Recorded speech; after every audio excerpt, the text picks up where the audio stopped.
This is how to factory reset, hard reset, clean and wipe. This is the Samsung Galaxy A54 5G, easy to identify, 3 camera panels in the back.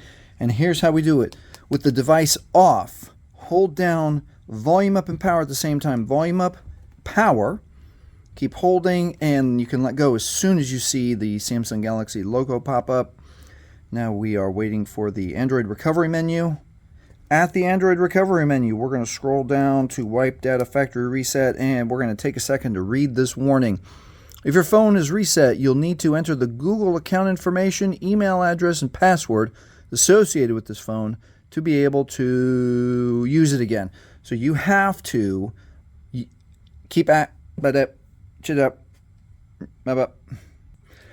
100% still need your Google or Gmail login and password to use the phone. So let's go ahead and press OK to wipe the data. One more time, it asks us to confirm. Wipe all user data. This cannot be undone. Press OK, and then it takes a few seconds to a few minutes to get the data wipe is complete message, and now it is safe to reboot the system.